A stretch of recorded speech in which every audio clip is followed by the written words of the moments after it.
probably something that we are not directly taught in school, which is something I learned when I was doing my large sow study, which is what I call a rolling allotment. Because you're allotting almost every day, every week through months, like you said. Yes. And so it's a rolling allotment that you need to keep your eye on, right? Correct. Yes. No, it is a rolling allotment that you need to keep your eye on. And, things change, right? So if health status changes, as we go into summer months and suppression of feed intake due to heat, and there's 20 other different variables that I could list off, right?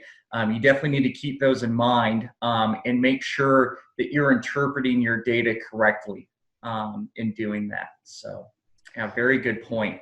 The other thing that we try to do too is we have a prediction model that we've generated through our closeout data and through some of our experiments to try to predict what our performance would be, right, over each one of those closeout dates. Oh, wow.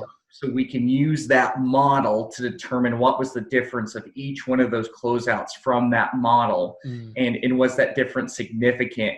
So that's the other thing that you can do, right? So you can do proc mixed or proc limix and, do A versus B, or, have a simple 2-treatment design. But, there's a couple different ways of interpretation via modeling that you can do in terms of the difference from the curve to determine if it was significant during that time period or that point compared to other closeouts or the inputs that were known before those pigs were put on test.